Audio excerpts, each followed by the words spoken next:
mati esok. Orang main tanya, ni nak peruntuh banyak mana ni? Saya tak tahu kau belah ni, tapi kalau kau belah saya nu, bahasa yang dia guna tu lembut macam tu. Dia kata ni nak perban banyak mana? Nak peruntuh banyak mana? Nak perhabis banyak mana? Tu bahasa tu cukup lembut. Yang hamba Allah ni baru ditimpa musibah, dia mai tanya macam tu, nak perhabis banyak mana? Keluarga ni jawab apa? Nak perhabis apa? Habis dah. Habis dah ni. Lah ni habis dah. Nak perhabis apa lagi? Kan? Saya tak tahulah. Ini adat yang kita dah buat lama dah. Adat ni kita dah buat lama dah. Baik kan adat ni? Kita kata baik pada hari kita pergi ambil duit. Tapi hari kita mati, baik kan adat ni? Apa salahnya kalau kita hidup dalam satu karya? Masyarakat ni rumah 200 pagang masjid semua ni. Bila ada kematian, pakak-pakak mai. Sat saja sembahyang mayat ni, sat saja. 4 kali takbir saja, selesai.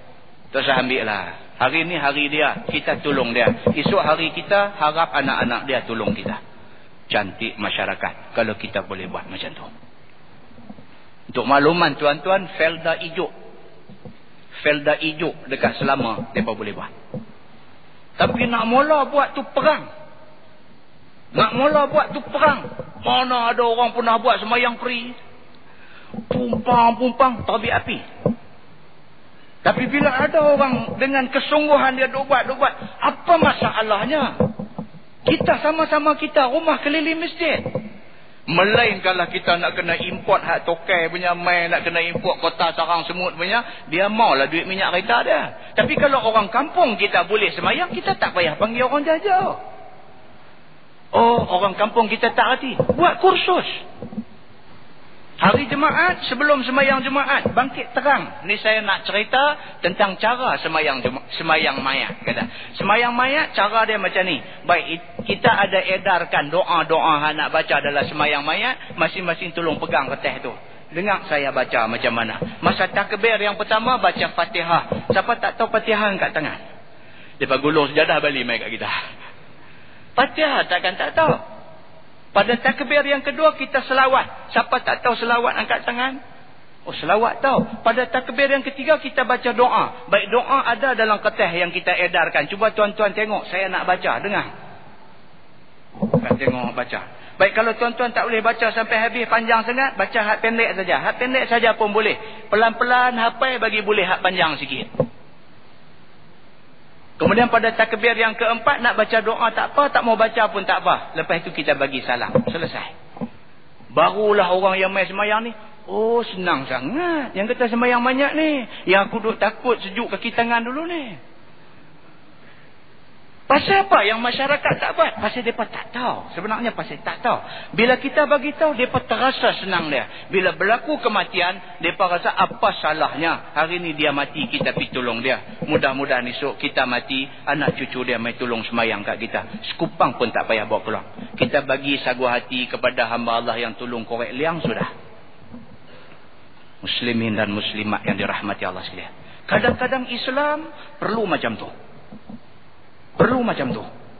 Kita nak kena cari sesuatu yang boleh mengajak orang ramai ambil bahagian dalam Islam ni. Kita tak mau satu pihak aja duk buat selalu. Kita mau semua orang ambil bahagian untuk buat benda ni. Barulah kita boleh tengok mana rupa-rupanya Islam ni. Muslimin dan muslimat yang dirahmati Allah sekalian.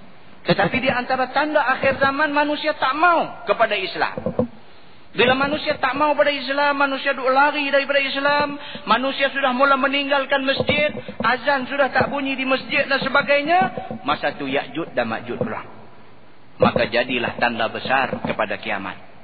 Kemudian kata Nabi, tanda kiamat, wasalasata khusuf. Ada 3 gerhana. Khasfun bil masyrik, gerhana di sebelah timur, wa khasfun bil maghrib, gerhana di sebelah barat. Wa khasfun bi jaziratil Arab, dan gerhana berlaku di semenanjung Arab. Baru ni gerhana bulan. Gerhana yang mengikut ilmu falak yang terakhir dalam abad ini. Gerhana yang terakhir dalam abad ini itu mengikut kajian ilmu falak. Tapi kalau Allah nak bagi jadi, dia jadi. Jangan kita lupa. Kalau Allah nak takdirkan jadi, dia jadi. Itu dah siapa kata apa. Dan gerhana itu adalah tanda kiamat. Dan yang akhirnya kata Nabi, wa akhiru dzalik nar. Dan yang penghabis sekali, api. Takhruju minal Yaman. Api itu bermula di negeri Yaman. Tatrudun nas ila mahsyarihim. Api itu makin besar, makin besar. Dia menghambat manusia. Sehinggalah manusia semua mati. Dan dihimpunkan di padang mahsyar. Tempat perhimpunan mereka. Dunia ini akan diakhiri dengan kiamat. Dengan api yang besar menyala bakar alam ini. Hadis ini hadis sahih. Riwayat Imam Muslim. Muslimin dan muslimat yang dirahmati Allah sekalian. Kalau kita tengok benda-benda yang kita sebut tadi, kita takut. Kita takut. Kiamat boleh jadi bila-bila masa. Ulama usul kata kiamat berlaku dalam dua bentuk. Yang pertama, kiamat kecil. Berlaku dalam bentuk mati orang tu. Orang tu mati. Mati itu kira kiamat. Dia tu kiamat. Yang kedua, kiamat besar. Kiamat bila berlaku, satu alam ni Allah gulung semua sekali. Kita mau tak mau akan menempuh kiamat. Sama ada kiamat kecil ataupun kita ditakdirkan jumpa kiamat besar. Pokok pangkalnya, kita semua akan balik menghadap Allah Subhanahu wa taala.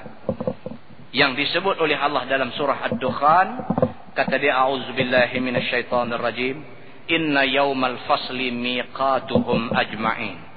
Kata Allah, sesungguhnya hari kiamat itu adalah hari yang dijanjikan oleh Allah Subhanahu wa taala kepada semua manusia. Semua kita jumpa hari itu esok. Yauma la yughni maulan an maulan syai'a wa la hum yunsarun. Hari kiamat ialah hari di mana kawan baik tak boleh tolong kawan baik dia. Member cukup kamcing. Bila berlaku kiamat, tak ada nak tolong kawan baik kita.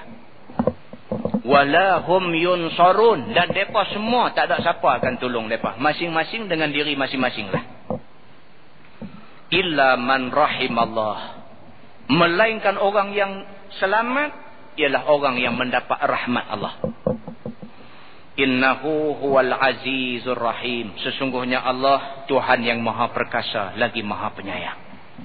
Satu benda aja kita nak beritahu. Satu benda aja. Kalau betul-betul kita orang Islam, kita ikut apa yang Tuhan kata. Yang tu aja. Kalau Tuhan kata wajib, wajiblah. Kalau Tuhan kata haram, haramlah. Kita ikut apa yang Tuhan kata. Kita jangan sekali-kali benakkan lidah kita hidup bercakap huduh tentang agama. Dan wajib kita mencetuskan rasa benci dalam hati kita kepada orang yang duk caci, duk maki agama kita. Muslimin dan muslimat yang dirahmati Allah sekalian. Kalau kita boleh ambil ingat benda tu, Allah lindungi kita. Kalau kita boleh ambil ingat benda tu, Allah angkatlah segala malapetaka jeroboh yang Allah datangkan kepada kita. Kalaulah sekiranya kita boleh betul-betul insafi keadaan yang Allah Subhanahu wa taala jadikan ini, insya-Allah hari akhirat esok kita masuk dalam golongan yang selamat sejahtera. Saya rasa cukup sampai di situ. Mudah-mudahan apa yang kita kongsi sama-sama malam ni ada kebaikannya di sisi Allah Subhanahu wa taala. Mana yang terkasar, mana yang tersilap dan sebagainya, saya mohon ampun daripada Allah Subhanahu wa taala. Saya minta maaf daripada tuan-tuan semua. Sesungguhnya yang baik itu daripada Allah, yang tidak baik itu daripada silap saya sendiri. Aqulu qauli hadza wa astaghfirullahal azim li wa lakum. Assalamualaikum